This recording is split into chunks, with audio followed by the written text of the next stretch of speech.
작년 7월 1일에 정의당 차별금지 법안에 대해서 여러분께 좀 설명드리는 시간이 있었습니다. 오늘 저는 또 거의 1년입니다. 지난번에 여러분께 말씀드린 날짜를 저희가 카운트해 보니까 7월 11일 경이었던 것 같은데요. 오늘 7월 또 초입니다. 다시 또 여러분 이렇게 찾아뵙게 된 것은 우리 목사님께서 평등법안이 6월 16일에 발의됐습니다. 정의당안은 6월 29일에 발의됐고요. 이 국회에서 악한 법이 발의될 때마다 우리 전국에서 사실은 제가 가장 먼저 불림받고 섰던 자리가 우리 경산교회였던 것 같습니다. 오늘은 제목이 평등에 관한 법률 아닙니다. 오늘은 좀 조문을 좀 보면서 여러분께 이 법이 가지고 있는 반성경성과 위험성을 좀 조문을 보면서 말씀을 좀 드리는 게 좋겠다, 이렇게 목사님 말씀하시고 또 저도 또 그럴 필요가 있겠다, 이렇게 생각을 했습니다. 여러분, 이 조문은 사실은 조문 자체만으로도 눈여겨 잘 보면 위험한 것이 상당 부분 인식이 됩니다.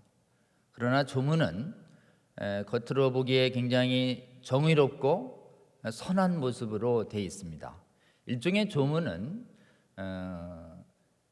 거짓 선지자를 우리 예수님께서 산상수훈에서 천국 시민이 가야 할 길을 설교하실 때 처음부터 천국 시민이 가져야 할 올바른 생각들과 윤리들을 가르치신 다음에 맨 마지막에 너희들 진짜 하나님 나라 들어가려면 조심해라 그러면서 마지막에 주신 말씀이 있어요. 그게 마태복음 7장 15절에 보면 하나님 말씀으로 거짓말을 전하는 사람들이 너희들한테 올 거다. 그래서 거짓 선지자의 말씀을 경고를 주십니다. 실제로 예수님 말씀처럼 교회의 역사에는 하나님의 말씀으로 하나님의 말씀이 아닌 거짓말을 전하는 사람들이 수없이 하나님의 백성들을 미혹시켜서 여러분 결국은 미혹당하면 하나님 나라를 받을 수 없습니다. 오늘 우리 목사님 말씀처럼 고린도전서에도 고린도 교회의 성도들이 에베소에서 사역하던 바울에게 심각한 소식이 들려옵니다. 고린도 교회에서 이렇게 저렇게 은혜로, 행위로, 율법으로 구원받는 게 아니라면서 은혜로 구원받는 것이라고 하면서 회개하지 아니하고 하나님 앞에 죄짓는 행동 계속하면서 하나님 나라를 유업으로 받을 수 있다는 거짓말이 고린도 교회에 돌았던 것이에요. 그때 고린도전서 6장 9절에 불의한 자는 하나님의 나라를 유업으로 받을 줄 알지 못하느냐로 시작하는 바울 사도의 강력한 경고의 말씀이 있습니다. 그 말씀은 이렇게 시작합니다. 미혹을 받지 마라, 속지 마라, 이런 뜻이죠. 우리 예수님께서 산상보훈에서 마지막 말씀 주신 것도 똑같습니다. 거짓 선지자들 너희에게 나아온다. 양의 옷을 입었어. 그런데 잘 삼가해라. 이 삼가가 watch out입니다. 만나지 마라, 이런 뜻이 아닙니다. 잘 살펴. 그러면서 이렇게 얘기합니다. 그들은 양의 옷을 입었으나 그 속은 노략질하는 일이야. 그러면서 나무와 열매 말씀을 하십니다. 좋은 나무는 좋은 열매를, 악한 나무는 나쁜 열매를 맺는다. 그러니 열매를 잘 살피면 그들이 거짓 선지자인 줄 알 거야 라고 하는 말씀을 주십니다. 여러분, 우리가 하나님 나라를 온전히 들어가려면 우리가 마지막에 조심할 것이 있습니다. 그게 뭐냐면 미혹을 받지 않는 것입니다. 거짓에 속지 않는 것이에요. 근데 그 거짓이 나는 거짓말이야, 새빨간 거짓말은 비교적 사실은 저희가 미혹당하지 쉽지 않습니다. 새빨간 거짓말엔 잘 안 속습니다. 근데 우리가 잘 속는 게 무엇이냐 하면 진리처럼 위장한 거짓, 정의처럼 위장한 불의, 선처럼 위장한 악, 이걸 위선이라고 합니다. 이런 혼합된 거짓말엔 아주 잘 속습니다. 여러분, 혼합된 거짓말이 대표적으로 우리 성도들을 미혹시키는 것을 이단이라고 합니다. 이 단은요, 달을 이자와 끝단자를 씁니다. 끝이 다르고 처음부터 중간까지는 진리하고 비슷하다는 거예요. 같다는 것입니다. 그러니까 우리가 속지 않으려면 어떻게 될까요? 처음, 중간, 마지막까지 전체를 봐야 합니다. 전체를 봐서 거짓인지 아닌지를 분별해야 하는데요. 여러분, 거짓의 정의가 뭔지 아십니까? 거짓의 정의는 진리가 아닌 것이에요. 한번 따라해 볼까요? 진리가 아닌 것. 진리가 아닌 것. 그러니까 우리가 거짓말인지를 알려면 진리가 무엇인지를 알아야 진리랑 비추어서 조금이라도 달라야 거짓이라는 것이 판명이 되는 것입니다. 여러분, 거짓은 독자적으로 정의되는 게 아니에요. 거짓 그 자체는 아무런 정의가 없습니다. 거짓은 진리가 우선돼야 진리하고 다른 게 거짓이에요.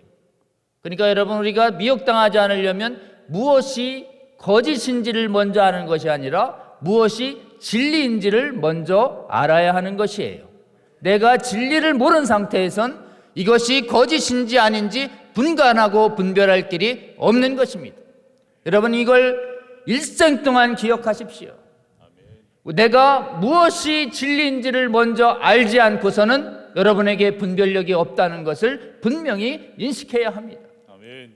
여러분, 그래서 우리는 무엇을 먼저 배워야 될까요? 진리를 먼저 배워야 하는 것이에요. 그러면 영원히 변하지 않는 진리, 그게 뭘까요? 하나님의 말씀인 것이.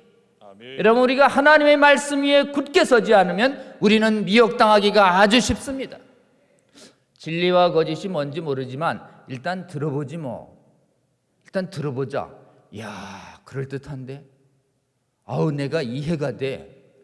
내가 듣고 싶었던 바로 그 말이야. 오늘따라 막 눈물이 솟고 감동이 솟네. 그러니까 내가 눈물을 확 쏟는 거 보니까 저거 진리 같아. 이렇게 이해하시다가는 굉장히 위험합니다. 여러분, 거짓말을 하는 사기꾼들도 얼마나 여러분 듣기 좋은 말, 설득되는 말, 감동 주는 말을 잘하는지 몰라요. 마귀일수록 우리에게 듣고 싶어하는 말을 해주는 경우가 많이 있습니다. 그럴 때 여러분, 우리는 무엇을 해야 될까요? 내가 설득당하는지 나에게 감동을 주는지 내가 원하는 것인지 상관없이 무엇이 하나님의 말씀인가, 무엇이 진리인가를 먼저 배우고 그 위에 믿음으로 굳게 서는 저와 여러분 되시기를 주님의 이름으로 축원합니다. 아멘. 여러분, 이 평등에 관한 법률이나 차별에 관한 법률은 겉으로 양의 옷을 입은 거랑 아주 비슷합니다. 그래서 웬만한 전문가가 아니면 이 양의 옷 뒤에 있는 노략질하는 이리의 실체를 쉽게 보기가 어렵습니다. 그래서 지난번에는 이 법을 놓고 진짜 동성애를 반대하는 설교를 하면 법적인 제재를 받느냐 안 받느냐를 놓고 우리 안팎에서 논의가 많았습니다. 그리고 만약 이 평등에 관한 법률 차별금지법에 의해서 동성애 반대나 전도가 금지된다는 건 가짜뉴스라고 하는 그런 낙지 네이밍을 붙여서 딱지를 붙여서 이 법의 위험성을 경고하려고 하는 수많은 진리의 음성을 무력화시키려고 하는 내외의 목소리들이 많았어요. 그래서 작년 이맘때만 해도 이 정말 한국교회가 나서서 이 차별금지법을 반드시 막아야 될 거냐 막아야 할 걸 놓고 굉장히 혼선이 심하게 있었습니다. 제 강의가 이 경산교회에서 지금 촬영을 해서 여러 곳에 뿌려주시는 바람에 제 강의가 이 경산교회 강의를 기점으로 해서 제가 꽤 제 강의가 널리 듣는 분들이 전국적으로 많아졌습니다. 그 강의 때마다 제가 전한 그 메시지가 거짓이다, 저거는 정말 가짜뉴스다, 그리고 실제로는 해석을 잘못한 것이다 라고 하는 안팎의 우려들이 많아가지고 이거 정말 이 교회 안팎에서 벌어지고 있는 차별금지법의 실체에 대해서 정확하게 인식하는 것을 흐리는 거짓된 해석들, 잘못된 주장들을 빨리 진정시켜야 되겠다라는 필요성이 시급히 있었습니다. 그래서 한국교회 안에서 이 차별금지법에 대해서 오래 연구해온 학자들과 실무가들이 모여서 정말 권위를 가지고, 전문가적 권위를 가지고 정의당 차별금지법의 반성경성과 위험성에 대해서 간단히 명료하게 설명하는 책자가 필요하다라고 해서 단체도 만들고 책을 집필했습니다.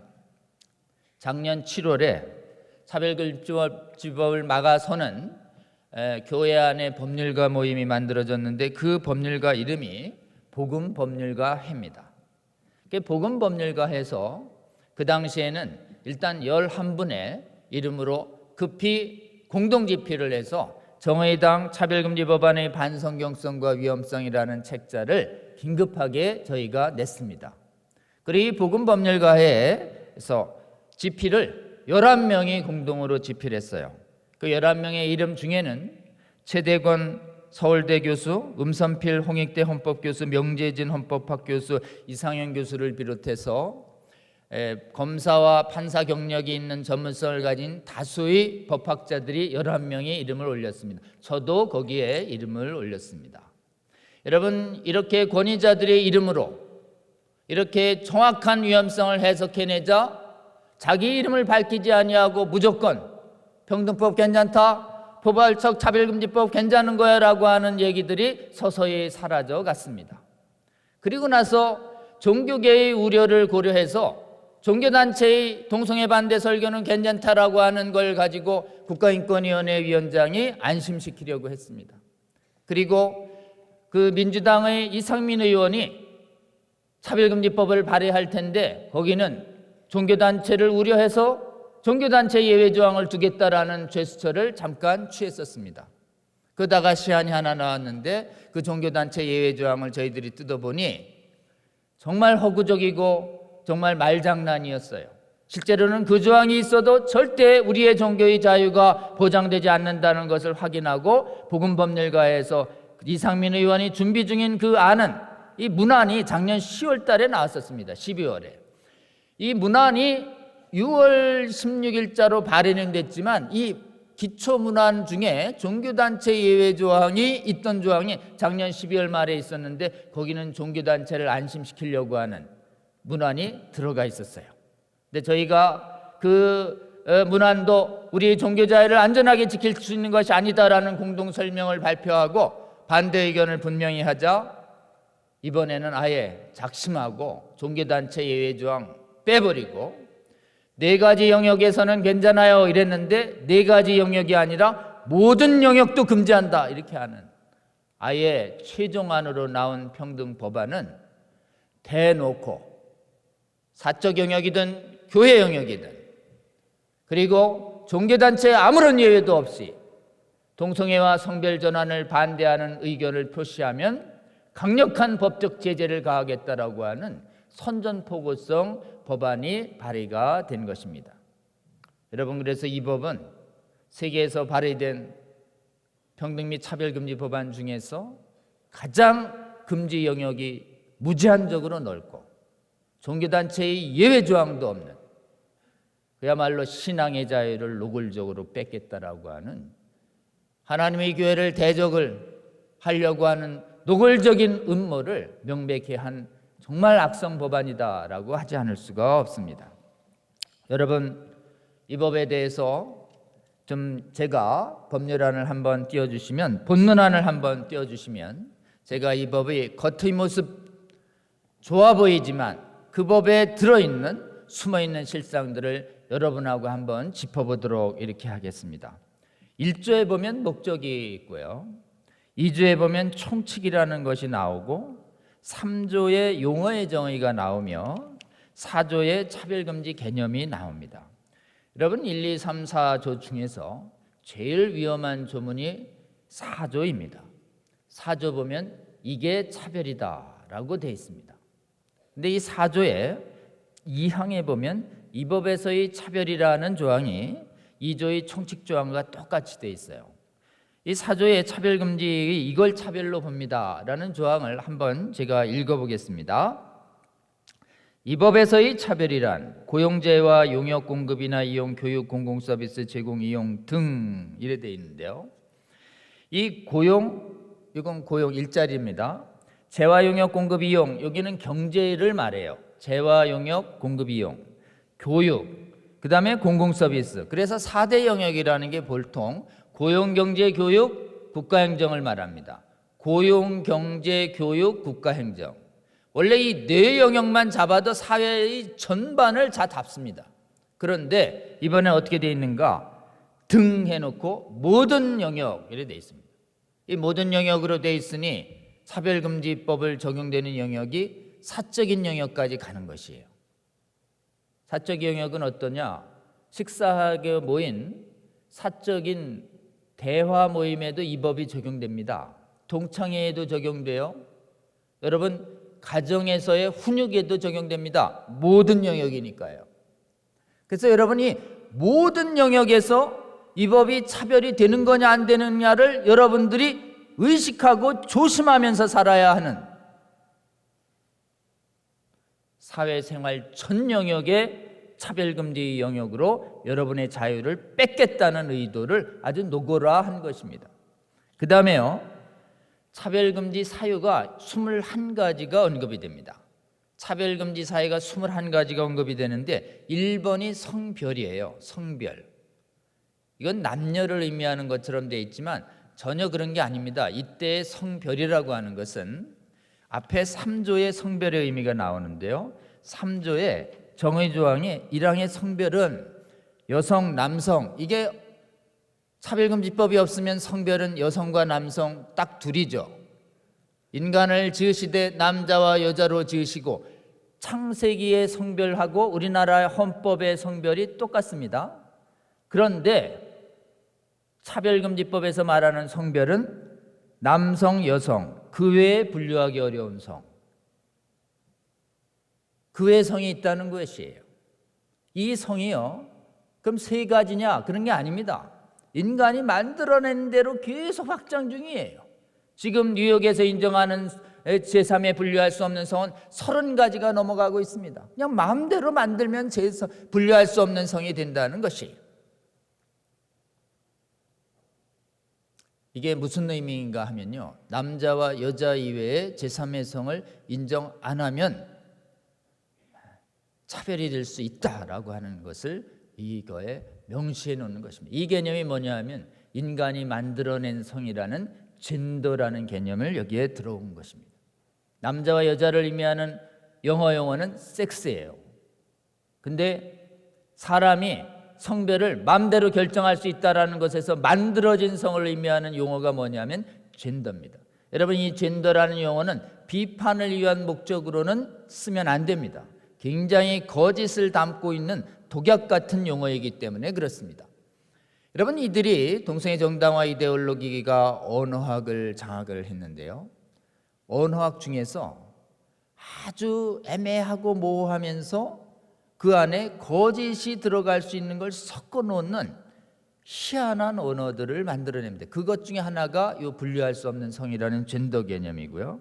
그 다음에 다시 4조의 차별의 영역에 들어오면은 장애 병력 쭉 있는데요, 여러분 중에 혼인 여부, 임신 여부라는 부분도 눈에 보이고요, 가족 형태, 가족 상황이 있는데 이 가족 형태, 가족 상황에 동성가족이 해석상 들어갈 수 있습니다. 두 번째, 종교 사상이 들어와 있는데요, 이 종교 사상에 의한 차별금지는 헌법에도 있는 것이에요. 그런데 이것이 뒤에 있는 성적 지향, 성별 정체성과 결합할 때는 이 조항이 무제한적으로 확산되는 의미가 있습니다. 그 다음에 눈에 보이는 성적 지향과 성별 정체성 사유가 있습니다. 여러분, 우리가 눈에 확 띄게 주목하는 건 3가지입니다. 성별이라고 하는 것에 분류할 수 없는 성이 들어가는 개념이 있고, 성적 지향과 성별 정체성이라는 개념이 있는데, 이 개념에 대해선 평등법안에서는 풀어놓지 않고 있어요. 그러나 이 법을 정의당 안은 풀어놨어요. 여기 성적 지향이란 뭐냐? 정의당 안에 이렇게 되어 있습니다. 동성애, 이성애, 양성애 등 이렇게 되어 있습니다. 그러니까 다양한 변태적 성행위를 포함하는 개념이 성적 지향이에요. 다시요, 다양한 비정상적 성행위를 포함하는 용어입니다. 근데 왜 그럼 성적 지향, 오리엔테이션, 내는 프레퍼런스, 취향이라는 말을 써놨냐? 성행위라고 하는 비헤이비어 액션을 안 쓰고요. 이건 아주 교활한 노림수가 있습니다. 여러분, 이 인간의 내면의 성향, 감정, 이것은 세상에서는 판단 대상이 아닙니다. 내 생각과 내 감정을 왜 판단하려고 그래? 이런 거죠. 그래서 우리가 아무리 악한 감정을 갖고 있어도 표시만 안 하면 이 세상의 법과 윤리의 심판은 벗어납니다. 하나님의 심중의 심판을 우리는 받겠지만요. 그렇기 때문에 사실은 내면의 감정 상태에 있고 의지 상태에 있는 한, 내면의 관념 상태에 있는 한 심판 대상이 아니에요. 심판 대상에서 도망가기 위해서 오리엔테이션이나 프레퍼런스라고 하는 내면 용어를 쓴 것입니다. 그렇기 때문에 우리는 이 성적 지향을 비판할 때 어떻게 해야 되는가? 아니, 왜 개인의 취향을 가지고 그렇게 비판을 해요? 이럴 때, 그렇지, 내가 감정과 취향을, 성향을, 선호를 비판하는 게 아닙니다, 이렇게 얘기해야 돼요.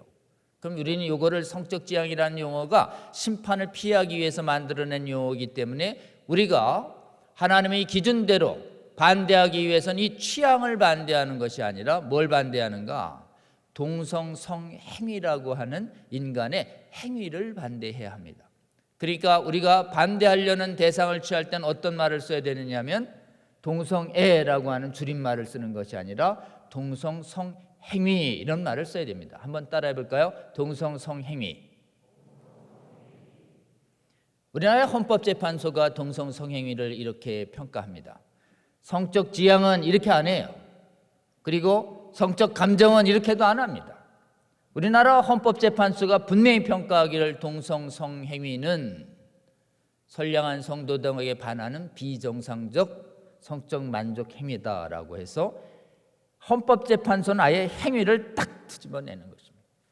그래서 여러분이 성적 지향이라는 말이 동성성행위, 양성성행위, 기타 소아의 성행위, 소아성행위라고 하는 것은 여러분 조심해서 써야 합니다. 난 어린애들하고만 동의하에 사랑을 한다, 이런 뜻인데요. 이거 다 그리스 로마의 아주 폐륜적인, 하나님을 멀리하는 아주 악마적인 철학자들이 만들어낸 개념이에요. 이게 그리스 로마 시대에 아주 융성했던 악한 습관이거든요. 소아성애는. 동성애 정당화 이론을 만들어낸 수많은 이론가들이 있습니다. 최근에 빌라이나 미셸 푸코라고 하는 사람들이 있는데 이 사람들 전부 소아성애자들이었어요. 근데 소아성애가 뭔지 아십니까? 소아동성애를 의미하고요. 소아동성애는 이게 어린애, 10대 미만의 어린 아이들을 강제로 강간하는 걸 말합니다. 그러니까 어린애 동성 강간 행위를 말하는 것입니다. 그래서 정확하게 동성 강간이라고 얘기해야 돼요. 소년 강간. 소아성애라고 얘기하면 좋아 보이잖아요. 이런 행위까지도 포함하는 얘기가 이 끔찍한 게 뭐라고요? 동성 성적 지향이라고 하는 것입니다. 자, 이제 성적 지향이 그런 의미가 있고, 그 다음에 성별 정체성이라는 의미를 어떻게 정의하느냐? 정의당 안에는 성별에 대한, 내가 남자인지 여자인지 아니면 분류할 수 없는 성인지에 대한 자기 인식, 이렇게 써놨어요. 자기 인식.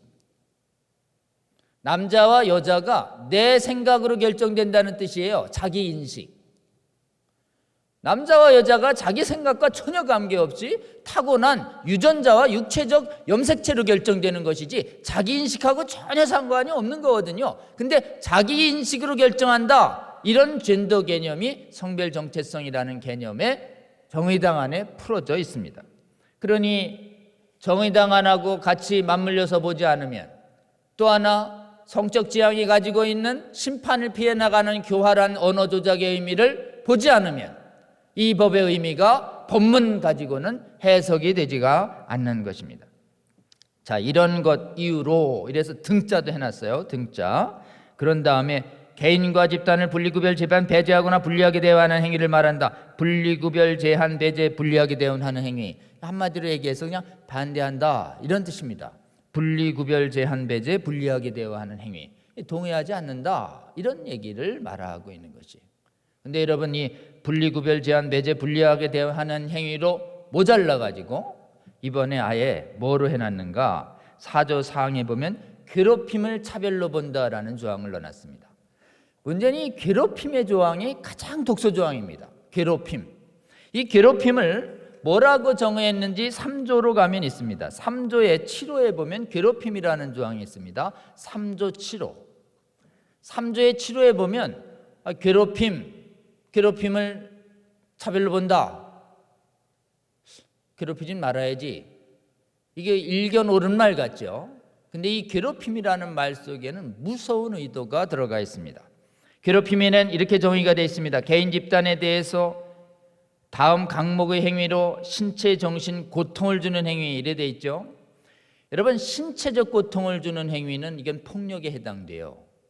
상해에 해당되고 이건 안 됩니다. 근데 이 정신적 고통이라고 하는 건 얼마든지 확장된 개념이 있어요. 정신적 고통이요. 그래서 여기를 보시면 적대적, 위협적, 모욕적, 환경 조성, 수치, 모욕감, 두려움, 멸시, 모욕, 위협 이러면서 7에 다해 보면 부정관념 표시. 부정관념 표시는 비판한다, 반대한다 이런 뜻이에요. 선동 등의 혐오적인 표현을 하는 행위. 어렵죠? 자, 어려운데 한마디로요. 이렇게 되어 있습니다. 부정관념과 혐오 표현을 해서 정신고통을 주는 행위를 괴롭힘으로 봐요. 여러분인데 이게 개인과 집단 이래 되어 있어가지고 법조문에 보면 사람을 정신적 고통을 주는 행위는 안 되는 것처럼 돼서 일견 법에 충실한 것처럼 돼 있어요. 문제가 없는 것처럼 보입니다. 그런데요, 여기서 말하는 개인과 집단은 이 사람들이 이런 해석론을 전개해요. 개인과 집단을 특정하지 않더라도 개인과 집단의 특징적인 행위를 거시해서 정신적 고통을 주면 개인과 집단의 모욕으로 본다. 이게 무슨 얘기냐면 동성성행위자의 동성애자와 성전환자의 특징적인 행위가 뭐예요? 동성성행위, 성별전환행위, 이런 특징적 행위를 비판을 해가지고 그걸 듣는 사람에게 정신적 고통을 줬다. 이래 되면 개인과 집단에 대한 비난으로 보는 거예요. 여러분, 개인과 집단에 대한 모욕과 멸시를 주는 행위는 우리나라 형법으로도 금지됩니다. 사람과 사람 집단을 딱 거명해서 아주 인간을 경멸하는 욕설을 한다든지 모욕을 한다든지 이런 거는 모욕죄에 해당돼서 안 돼요. 그리고 우리나라 성경에 보면 이거는 정죄하는 행위예요. 사람을 정죄하는 행위. 저 사람이 뭘 훔쳤대요, 뭘 부도덕한 행위를 했대요, 이렇게 사실을 여러 사람한테 드러내서 까발려서 명예를 훼손시키는 행위도 이거는 인간에게 너무나 큰 수치감을 주기 때문에 금지시킵니다. 이거를 명예훼손죄라고 그래요. 그러니까 명예훼손죄나 모욕죄는요, 다 사람을 정죄하는 행위예요. 그러니까 죄인을 정죄하지 마라. 하나님 앞에서 누구나 다 죄인이다라고 하는 성경에 부합하는 죄예요.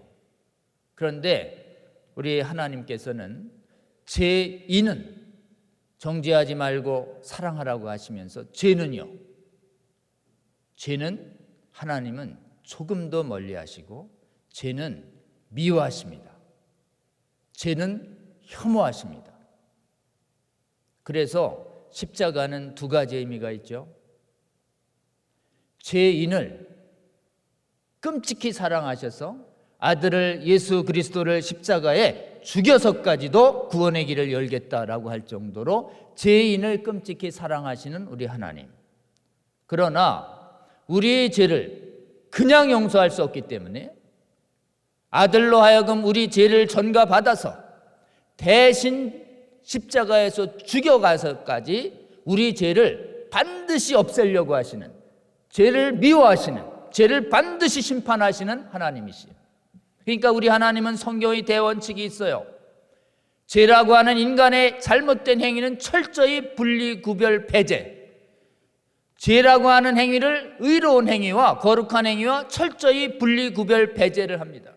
그러나 죄인은요, 분리, 구별, 배제하지 않으세요. 그러니까 성경의 대원리는 죄인과 죄를 아주 엄격하게 구별해서 죄인은 사랑하시는 하나님, 그러나 죄는 미워하시는 하나님. 이게 대원칙이에요. 그런데 성적 지향과 젠더 정체성을 이유로 한 차별금지 조항은 어떻게 해석하는가 하면, 죄를 미워하면 그 죄를 범하고 있는 사람들이 정신적으로 고통스러우니 죄가 잘못됐다는 말을 하지 말라는 거예요. 죄를 미워하지 말래요. 말이 됩니까? 자, 이제 죄인이 정신적으로 고통스러우니까 죄를 죄라고 하지 마라. 죄를 죄라고 말하는 것이 정죄다 라고 하는 희한한 논리를 전개하는 것입니다. 여러분, 죄인을 모욕하고 명예훼손하고 죄인을 죄인이라고 낙인 찍히는 것이 그게 정죄지, 죄를 죄라고 말하고 죄를 구별하고 죄를 미워하는 행위는 정죄인가요? 아닌가요? 아닙니다. 죄를 미워하는 행위는 이것입니다. 분별이에요. 한번 따라해 볼까요? 분별. 분별. 우리 하나님의 명령입니다. 악을 미워하라. 내가 거룩하니 너희도 거룩하고 내가 죄를 미워하니 너희도 죄를 미워하라고 우리에게 죄인은 사랑하라고 하면서 죄를 미워하라고 하는 거룩한 명령을 주셨어요.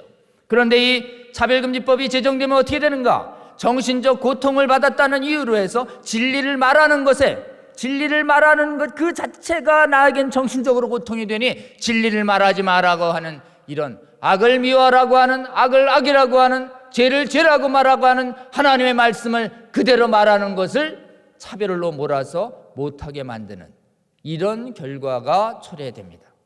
여러분, 이 법안에는 죄를 죄라고 말하지 못하고 하는 그 조항이 뭐라고요? 정신적 괴롭힘 조항입니다. 정신적 고통 조항이에요. 그러면 정신적 고통을 줘도 된다는 것인가에 대해서, 네, 일정한 경우에는 정신적 고통이 허용돼야 합니다. 여러분, 우리는 어떨 때도 정신적 고통을 받는가? 우리가 거짓된 생각을 갖고 있을 때, 진리를 말하는 사람이로부터 진리를 들었을 때 내가 아직 거짓된 생각을 갖고 있을 때 괴롭습니다. 거짓된 생각을 버려야 할 때 괴롭습니다.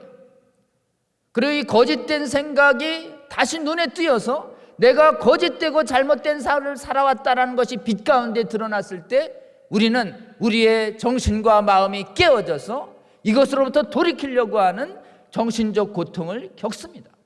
그렇기 때문에 우리의 회개는 정신적 즐거움을 동반하는 회개인가요? 아니면 정신적 고통을 동반하는 회개인가요? 성경은 말합니다. 회개는 고통을 동반합니다.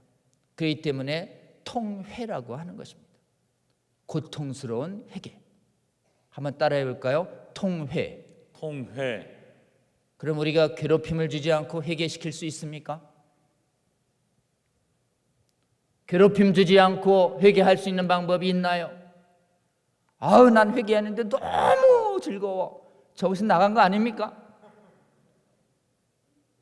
하나님은 우리의 심령을 진리 앞에서 깨어지게 하고 그 깨어진 심령을 기쁜 예배로 받으신다고 주님께서 말씀하십니다. 아멘. 여러분, 하나님이 주시는 거룩한 정신적 괴롭힘이 있는 것이에요. 하나님이 주시는 이 진리를 중심으로 한 거룩한 괴롭힘은 어떤가요? 우리를 구원으로 이끄는 회개로 이끄는 것입니다. 아멘. 거룩한 고통이 구원의 길인 것이에요. 아멘. 여러분, 일체의 고통을 주지 마라, 이 말은 뭐예요? 사람을 구원하지 말라, 이런 취지입니다. 얼마나 악한 것인가요? 그렇기 때문에 우리가 분별해야 봐야 할 것은 신체적 고통은 금지되지만, 그리고 모욕과 명예훼손을 통한 정신적 고통은 금지되지만 진리를 선포함으로써 오는 고통은 감수해야 되는 거예요? 감수 안 해야 되는 거예요? 감수해야 되는 것입니다. 이걸 뭐라고 얘기하는가? 사상의 자유, 신앙의 자유. 한번 따라해 볼까요? 사상의 자유, 사상의 자유, 신앙의 자유, 신앙의 자유. 가치관을 자유롭게 표명하도록 해야 한다. 다소 정신적으로 고통스럽더라도. 이유는 진리의 규명이 그때서야 비로소 가능하기 때문에 그렇습니다. 여러분, 가치관의 다양한 표현, 이것은 절대적으로 보장돼야 되고 가치관의 자유로운 표현은 자유민주주의의 기초인 것이에요. 자유민주주의가 자유시장주의가 복음이 선포되면서 복음을 듣고 있는 사람들이 정신적 고통을 받으면서 돌아서는 것이에요. 그렇기 때문에 일체의 정신적 고통을 주지 말라는 말은 일체의 악을 악이라고 말하는 진리를 선포하지 말라고 하는 무서운 법이 되는 것입니다. 아니 변호사님, 아니 법조문에는 개인과 집단에 대해서 분리구별 배제 고통 주지 말라고 돼 있지 어떻게 동성 성행위, 성별 전환 행위, 인간의 잘못된 행위를 부정적으로 혐오적으로 말해도 처벌된다는 표현으로 해석하는 것은 너무 법조문을 확대 해석하고 잘못 해석하시는 거 아닙니까? 이렇게 물어볼 수 있어요. 여러분한테도요.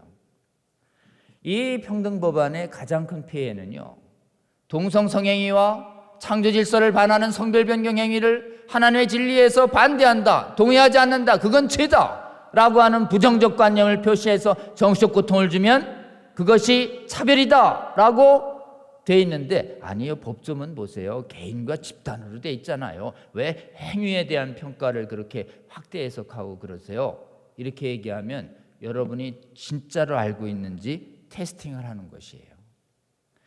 여러분이 양의 옷을 입은 노략질하는 이리가 호락호락 자기 정체를 법조문에 드러내질 않습니다. 법조문에 없어요. 그럼 무엇을 보고 할 수 있는가? 이 법이 행위 비판이 행위자 비판으로, 행위에 대한 분별을 행위자 정죄로 그렇게 확대 해석하는 그런 논리가 있다고 어디에 나와 있는가? 두 가지에 있습니다. 하나는 이 법이 먼저 시행된 해외 국가의 실제 사례예요. 해외 국가의 적용 시행 사례. 그러니까 해외 국가에서 맺어져 가는 열매들이 악한 열매라는 것을 보는 것입니다. 우리 예수님의 진단이 너무 정확해요. 열매를 보면 알 수 있어요. 열매가 뭐예요? 적용 사례예요. 한번 따라해 볼까요? 적용 사례. 적용 사례. 그러니까 해외에서 동성애 반대하고 그리고 성별 전환에 반대했던 의견을 표명했던 성직자, 교사, 평신도 이런 교수들이 어떠한 불이익을 당하고 있는지 해외의 사례들을 소개할 때마다 그 사람들이 정체가 드러나니까 조금씩 트집 잡아서 가짜라고 그러는 거예요. 믿지 말라고. 여러분, 단언할 수 있습니다. 우리가 하나님을 대적하고 우리의 신앙의 자유를 뺏어가는 평등법과 차별금지법을 막아서는 활동을 할 때 바깥의 사람들은 밑도 끝도 없이 여러분을 조롱할 거예요. 그런 가짜 뉴스를 믿고 그래. 좀 지성적으로 생각해. 지금 인권 시대인데 조롱할 거예요. 여러분, 그런 조롱에도 위축되지 말고 지금 오늘 우리가 배운 여러 가지 증거를 통해서 확인한 성경의 진리와 성경의 진리에 부합하는 정확한 진실을 담대하게 선포하고 전하는 저와 여러분 되시기를 주님의 이름으로 축원합니다. 아멘. 여러분, 그리고 해외의 사례를 그러니까 소개할 때 눈여겨보셔서 해외의 사례는 인터넷에 차고 넘쳐요. 그 다음에 또요, 그 숨어있는 속에 있는 가죽을 벗겨낸 실체가 이 차별금지법에 대한 반대가 노골화되지 않았을 때 자기들 세상인 줄 알고 자기들의 실제 의도를 보고서와 논문에 쏟아냈어요. 그래서 여러분, 이 차별은 이런 사유를 이유로 분리구별 배제 이런 불리한 대우를 하지 않는다. 이 조항이 국가인권위원회법에 있는 차별 조항이랑 똑같아요. 이 조항이. 그럼 국가인권위원회법에 성적 지향 등을 이유로 한 차별금지 조항이 있어요. 국가인권위원회법은 2001년에 도입됩니다. 근데 국가인권위원회법에서 차별이란 이런 것이다는 보고서들이 만들어집니다. 그 보고서가 만들어질 당시만 해도 한국교회에서는 그 법이 그렇게 무서운 법인 줄 모르고 연구가 제대로 안 됐었어요. 여러분, 그 보고서의 내용에 이런 것을 차별로 봅니다. 보고서가 2005년에 한번 나옵니다. 조여울이라는 책임 연구자가 만든 국가인권정책 기본교육 수립을 위한 성적 소수자 인권 기초 현황 조사라는 다소 긴 보고서인데 줄여서 조여울 보고서라고 해요. 2005년 조여울 보고서. 인터넷 국가인권의 사이트 가면 다운로드 받습니다. 그 다음에 2016년에 또 한 번 보고서를 내요.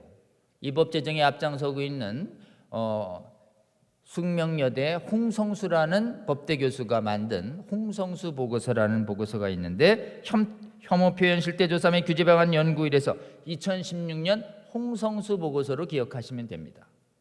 그 다음에 법원 안에서도요, 이게 국제인권법 연구회라는 것이 미역되게 해서 만들어가지고 판사들도 국제인권법이니까 좋은 법인 줄 알겠구나, 여러 판사들이 앞장서서 들어가요.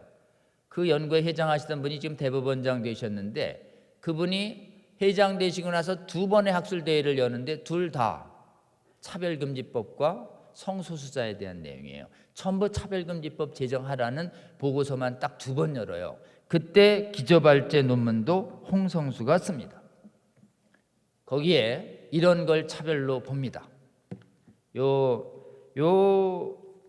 정의당한 요 책자 안에, 요 책자, 노란 책자 안에 23페이지와 30페이지에 좀 언급되어 있는데요. 나중에 기회 있을 때 여러분 차별금지법 바로 알기 아카데미 유튜브 사이트에 들어가면 이것을 구입하실 수 있습니다. 제가 간단히 설명드릴게요. 보고서에 이런 것이 되어 있습니다. 동성애가 비정상이라는 상담과 표현. 동성애자 저 사람 비정상이야 이러면 모욕죄 비슷할 수 있는데, 사람을 거명 안 했어요. 그냥 동성애는 비정상이다라고 말하면요, 개인적으로 상담해줘도 차별이래요.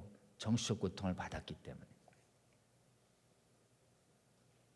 이 말은 신앙인들만 하나요? 아니면 교회 바깥의 사람들도 하나요? 교회 바깥의 사람들도 이 정도 얘기하죠. 동성애 비정상 아니야? 왜 동성끼리 그래? 이 정도도 차별로 몰립니다. 그 교회 바깥의 사람한테 얘기해 주세요. 동성애는 레위기에서 죄라고 얘기하셨습니다. 가증히 여긴다. 이렇게 심하게 얘기 안 해도 동성애는 비정상이라고 얘기해도요, 차별이에요. 손해배상 책임 당하시는데 지지하십니까? 그러면 뭐 그런 얘기도 못해. 이렇게 되는 것입니다. 동성애를 딱 특정하지 않고요, 정상을 말해서 이렇게 반사적으로 쳐도 차별이에요. 그러니까 이성애가 정상 아니야? 이렇게 얘기해도 차별이래요. 이게 뭘 얘기하는 거 아십니까? 이렇게 되면 교회, 성경, 예수 안에서만 구원이 있어요. 이러면 왜 예수 안에서만 구원이 있어? 부처는 이슬람 어떻고? 이렇게 되는 것이에요. 여러분, 이 조항이요, 정상을 언급하면서 비정상을 반사적으로 공격했다. 이래 되면 교회 안에만 구원이 있습니다, 우리 예수 안에서만 구원이 있습니다 라고 얘기할 때 저 사람이 정신적 고통을 받았다고 하면 종교를 이루한 차별로 확대되는 것입니다. 결혼은 남녀가 하는 거 아니야? 이렇게만 얘기해도 차별이래요. 어디서요? 국가인권위 보고서가요. 이 보고서의 내용을 국회의원들에게 알려주면 깜짝 놀랍니다. 아니, 나는 이 사람들이 성소수자라고 그래서 동성애자도 직장 가져야 되고, 시설도 이용할 수 있고 교육에 차별받지 않아야 된다고 해서 처벌했지, 이걸 반대도 못하게 하는 법이네, 이렇게 되는 거죠. 여러분, 이 법의 해악은요, 마치 법조문은 사람을 고용차별, 교육차별, 경제차별에서 보호하는 인권보호처럼 돼 있지만 실제로는 정신적 고통을 매개로 해서 동성애와 성별전환과 이단의 사상과 이단 종교와 하나님을 대적하는 무신론 사상에 대해서 부정적 관념을 표시하는 것을 금지시켜요. 그러니까 뭘 금지시켜요? 실제로 가장 큰 해악은 진리를 진리대로 말할 우리의 자유를 뺏는 법입니다. 여러분, 진리를 진리대로 말할 이 자유를 근대 헌법은 뭐라고 얘기하는가? 한번 따라해보죠. 양심의 자유, 양심의 자유, 신앙의 자유. 신앙의 자유, 학문을 해서 진리를 말할 자유가 있습니다. 이걸 학문의 자유. 학문의 자유, 한번 따라해보죠. 학문의 자유. 학문의 자유, 그리고 국민들에게 진리를 알릴 자유를 언론의 자유라고 그래요. 한번 따라해보죠. 언론의 자유. 언론의 자유, 이 네 가지 자유를 합쳐서 진리 표현의 자유라고 합니다. 여러분, 정말 지켜야 할 자유가 뭔지 아십니까? 말할 자유예요. 언어의 자유입니다. 진리를 담은 언어를 말할 자유, 이 자유를 뺏는 법이에요. 이 법의 가장 큰 폐해가 이것입니다. 이래 되면 어떻게 되는가? 차별금지 사유 21가지를 좋게만 말해야 하고 부정적으로나 비판적으로나 혐오적으로 말하면 다 정신적 고통을 매개로 차별로 못 늘리는 것이에요. 여러분, 이 조항들이 있습니다. 요즘 PC 이론이라는 게 있어요. Political Correctness, 정치적 올바름. 혐오나 편견 담은 용어를 쓰면 안 된대요. 그게 뭐냐? 다 좋게만 얘기하고 사람을 기분 나쁘게 하는 얘기는 하면 안 된대요. 그럴듯하죠. 아까 얘기한 것처럼 이게 뭘까요? 인간은 잘못된 생각을 가지고 있을 때 진리를 말할 때 정신적 고통으로 느낄 수 있어요. 감정적으로 불쾌할 수 있습니다. 그거는 진리 규명을 위해서 허용돼야 하는 것이지, 이렇게 되면 어떻게 되는가? 차별금지 사유 21가지를 지지하는 사람만 자유를 느끼게 되고, 이거를 성경에 의해서 반대하는 사람들은 전부 차별범으로 몰리게 되는 것이에요. 여러분, 소수자의 자유를 위해서, 이른바 성소수자의 자유를 위해서 복음을 말하는 수많은 다수자의 자유를 박탈합니다. 자유의 이름으로 자유를 박탈합니다. 한번 따라해 볼까요? 자유의 이름으로 자유를 박탈한다. 자유를 박탈한다. 이게 글로벌 성혁명을 쓴 가브리엘 쿠비가 차별금지법과 동성애 성혁명 사상의 본질을 책 제목에 붙인 것이, 여러분, 예수님이 경고한 거짓 선지자가 뭘까를 말하죠. 진리의 이름으로 진리를 파괴하는 것이에요. 여러분, 인권의 이름으로요, 인권을 파괴하는 것입니다. 여러분, 인권의 가장 소중한 인권이 뭔지 아십니까? 2차 대전 후에 국가 나치나 공산주의로부터도 나라의 법으로도 뺏을 수 없는 인간의 보편적 인권이 있는데, 그 보편적 인권이 뭔가? 아까 얘기한 신앙의 자유, 양심의 자유, 학문의 자유, 언론의 자유, 이게 인권의 핵심이에요. 그런데 세계 보편적인 세계 인권 선언에 없던 성소수자 차별금지 조항과 젠더 정체성 차별금지 조항이라는 희한한 신종 거짓 인권이 들어와서 가장 핵심 인권인 신앙의 자유, 양심의 자유, 학문의 자유, 언론의 자유를 박탈하고 있는 것이 이게 신종 사회주의법, 평등법인 것이에요. 여러분, 이런 법을 뭐라고 하는가? 자유 이름하에 자유를 노력질해서 국가가 단 하나의 가치관, 차별금지 사유 21가지는 오직 긍정으로만 말하고 혐오나 편견을 말하는 모든 것은 차별로 몰겠다, 금지한다라고 하는 것은, 이건 뭘 말하는가? 차별금지 사유 21가지를 긍정만 해야 한다는, 부정해서는 안 된다라고 하는, 국가가 단 하나의 가치관을 강요하는 전체주의가 되는 것입니다. 한번 따라해 보죠. 전체주의가 무엇을 뺏는가? 우리의 자유를 뺏는 것입니다. 이 자유를 뺏는 영역이 아까 보시면 처음에 이제 이 4가지 다음에 영역 보면은 고용, 재화 영역, 교육기관, 행정 다양하게 나오는데요. 고용은요, 일자리에서 동성애자다, 성별전환자다, 나는 신천지 이단이에요, 이렇게 얘기하는 순간 채용을 거절할 수가 없습니다. 어디서도요? 교회에서도요. 기독교 정신에 의해서 세워진 모든 일자리에서 기독교 정신에 대적하는 사람들의 채용을 거절할 수 없게 되면서 신앙의 자유가 무너지는 것이에요. 그리고 오히려 임금, 교육훈련, 배치, 승진, 근로시간의 차별금지를 얘기하기 때문에 나는 동성애자입니다, 나는 신천지다녀 이렇게 얘기했는데 승진을 거절하는 경우에 다른 사유를 대야 되기 때문에 일단 차별로 고소당할 우려가 있어서 그렇게 커밍아웃한 사람들을 실제로 특별하게 우대하는 특권 현상이 발생하게 되는 것입니다. 그리고 모든 일자리에서 사적으로 커피 마시다가 휴게 시간에 동성애 어떻게 생각하니? 나는 동의 안 해. 지금 시대가 어딘데 동의를 안 해? 찬반의 문제가 아니야 이건. 아니 어쨌든 나는 기독교 신앙인이기 때문에 동의 안 해. 나 정신 고통받았어, 나 인사부에 제보할 거야. 이래 되면 어떻게 되는 줄 아십니까? 인사부에 회부돼서 징계위원회에 가는 것이에요. 직장 선교 금지됩니다. 예수 그리스도만이 구원이에요. 왜 예수 그리스도만 구원이에요? 나 정신 고통받았어요. 이러는 순간 직장 선교는 다 물 건너가는 것입니다. 막아야 할까요? 안 막아야 될까요? 막아야 할 줄로 믿습니다. 아멘. 재활용역 시설 공급, 이게 얼마나 무서운지 아십니까? 상업공공시설. 단순하게요, 여성 전용 공간이 있습니다. 목욕탕, 탈의실, 화장실.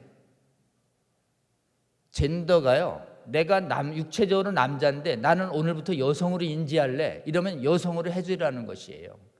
그러니까 육체적으로는 남성의 외성기를 유지한 상태에서 정말 여성만의 전용 공간에 나는 여성이라고 주장하면서 들어갈 때 시설 이용을 못하게 되면 시설 이용의 차별이 되는 것이에요. 화장실 전쟁이 일어납니다. 해외에서 수없이 화장실 전쟁이 일어나는 것이 이게 시설 이용의 차별이기 때문에 그래요. 그게 예배시설이죠. 예배시설은 어느 시설에 해당되는지 아십니까? 상가에 있는 예배시설은 상업시설이지만 이런 예배당 시설은 택지 등에 관한 법률에 의하면 공공시설에 해당해요.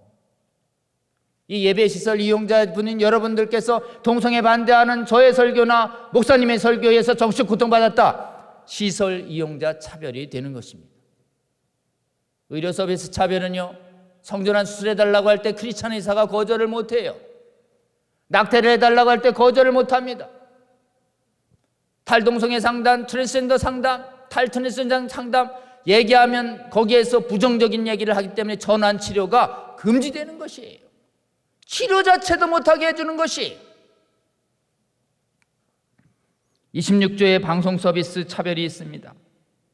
지금 유튜브로 나가죠. 제 강연이, 또 여러분의 목사님의 찬양과 설교가 나갑니다.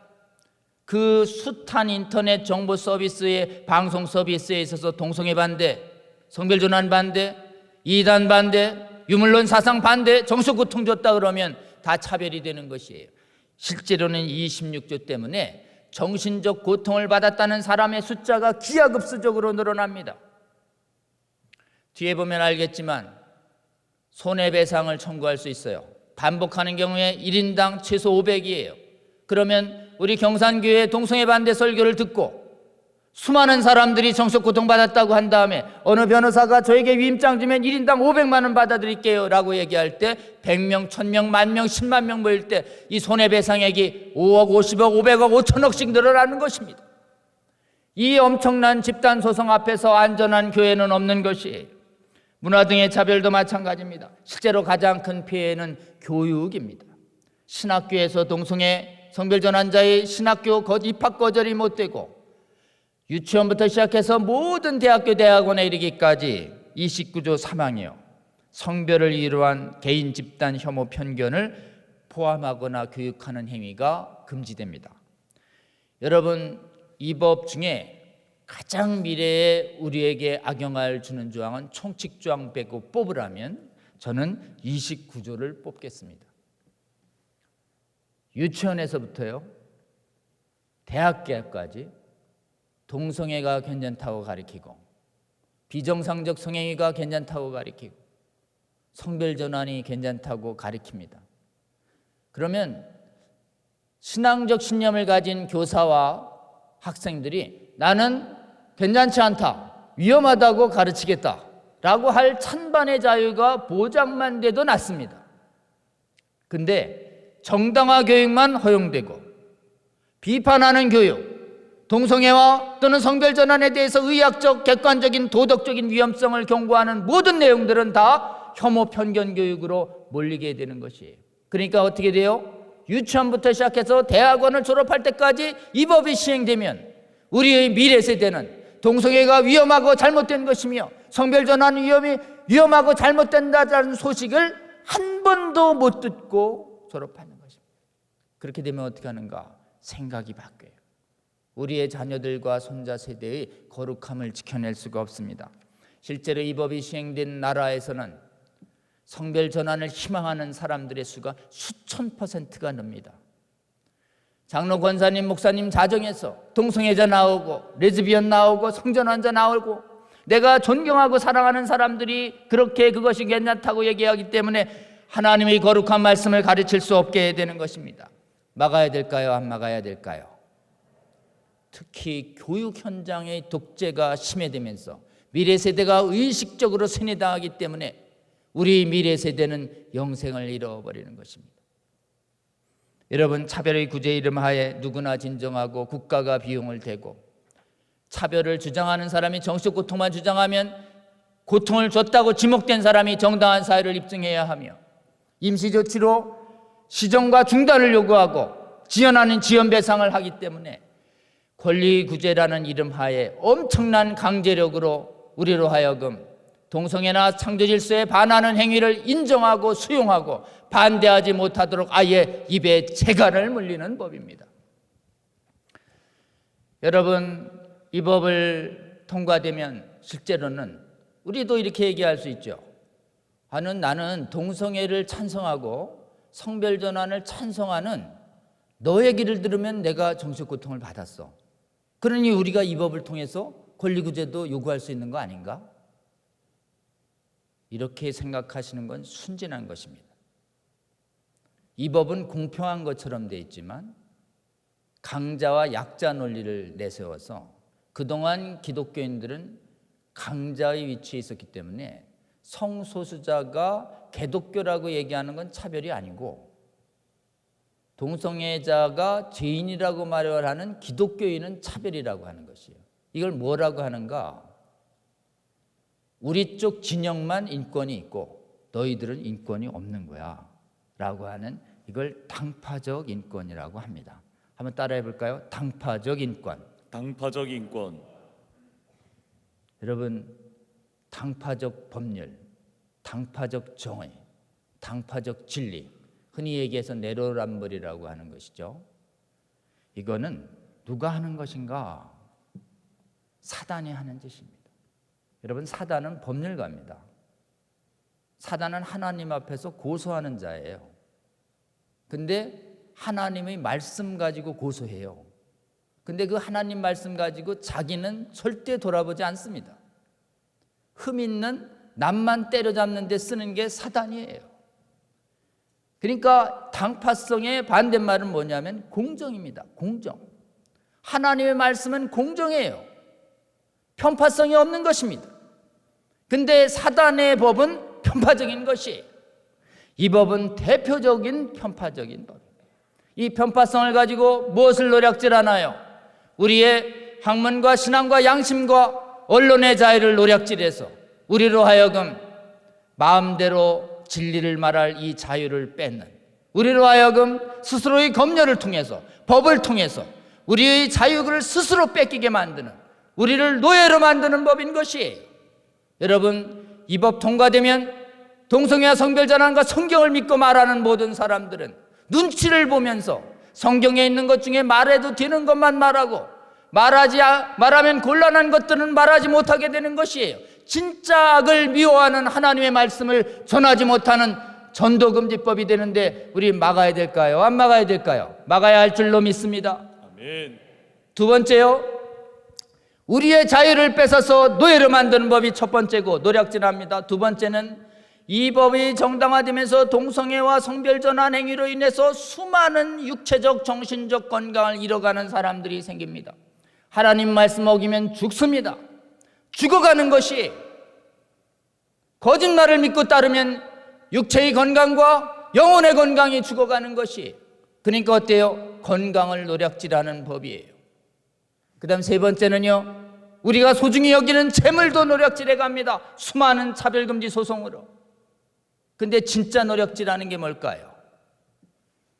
진짜 노략질하는 게 우리의 거룩을 노략질해서 하나님과의 거룩한 관계인 영생을 뺏는 법이에요. 영원한 생명을 뺏는다고요. 하나님 나라를 뺏어가는 법입니다. 여러분, 우리만 뺏기는 게 아니라 우리의 미래 세대도 뺏기는 것이에요. 여러분, 이 시대의 진정한 선교가 무엇인가?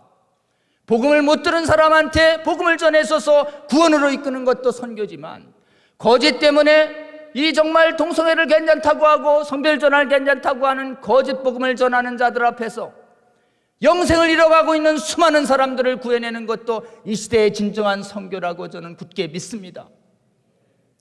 여러분, 영생을 노략질하는 법입니다. 우리가 정말 시대와 여건에 따라서 자유도 좀 적고 가난하고 건강을 잃을 수도 있지만 우리에게 영생의 소망이 있으면 우리는 이 세상을 안전하게 살아갈 수 있습니다.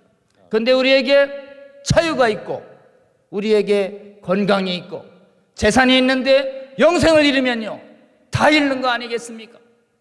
여러분, 이 법은 무엇보다도 우리 주님 말씀처럼 우리로 하여금 가장 소중한 우리 자유를 노략질하고 건강을 노략질하고 재산을 노략질하고 그리고 우리 영생을 노략질하는 법이기 때문에 이 법 반드시 막아야 할 줄로 믿습니다.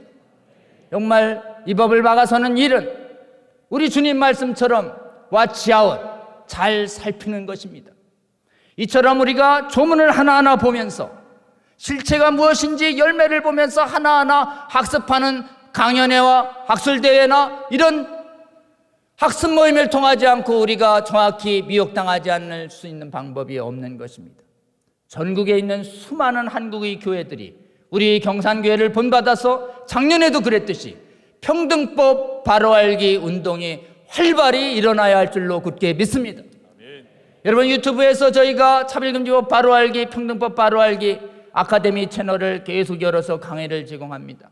그 강의 열심히 들어주시고 강의 채널에 연결되지 않은 수많은 교회들을 연결시켜 주셔서 아직 깨어나지 않은 한국교회가 완전히 깨어나도록 여러분 함께 동참해 주시면 좋겠습니다. 이 법을 막는 길은 다른 게 없어요. 미혹당하지 않는 것입니다. 오늘 주님 주신 말씀처럼 미혹을 받지 않는 것은 진리로 굳게 서는 것이, 살피는 방법 이외에, 공부하는 방법 이외에 미혹받지 않을 수 있는 능력 다른 길은 없는 것입니다. 아멘. 아직 한국교회가 이 법을 모르는 사람들이 많습니다.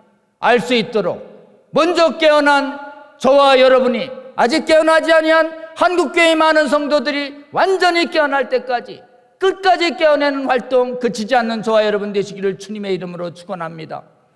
깨어난 1000만 성도가 아직 깨어나지 않은 4천만 국민 깨어나면 대한민국은 차별금지법을 완전히 막아내는 최초의 국가가 될 수 있습니다. 아멘. 차별금지법을 제대로 막아낸 국가 전 세계에 아무도 없어요.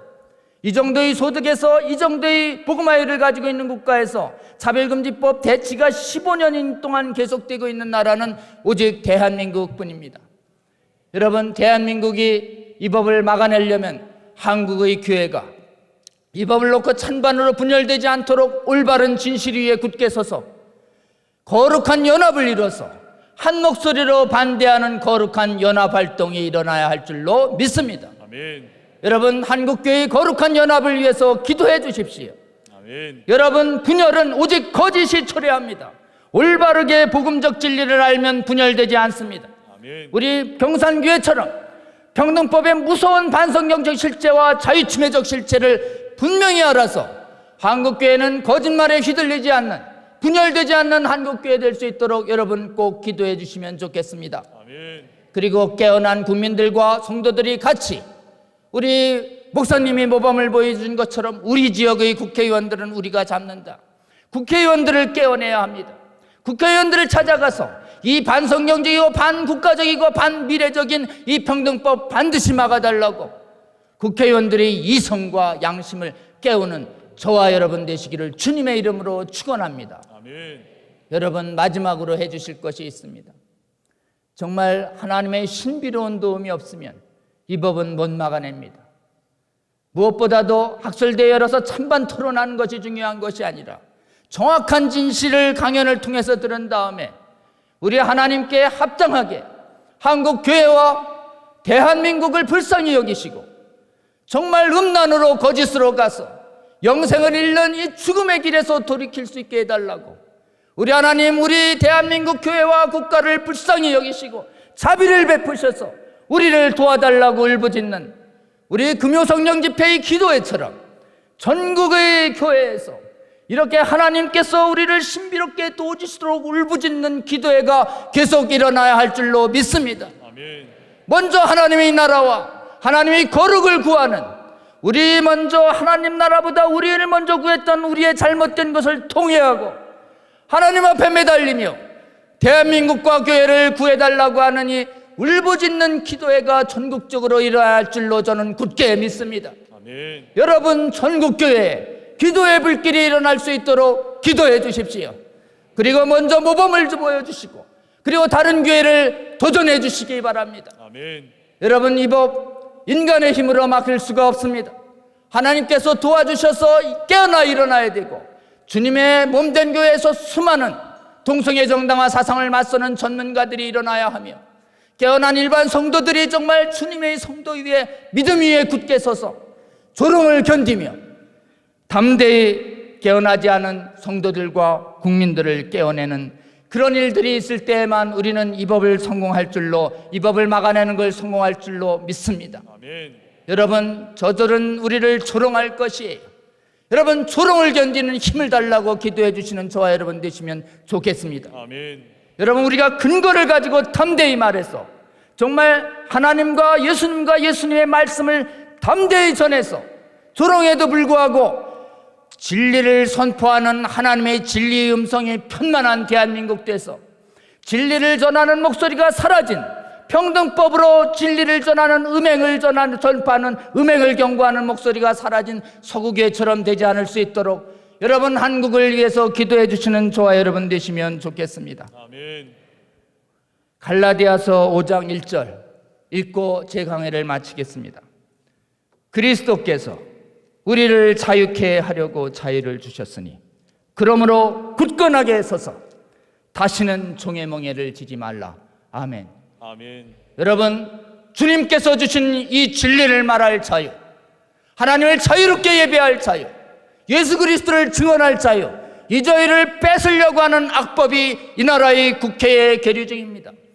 이 법을 정말 굳게 서서 막아내서 우리의 자유를 지켜내는 저와 여러분 되시기를 주님의 이름으로 축원합니다. 아멘. 기도하겠습니다.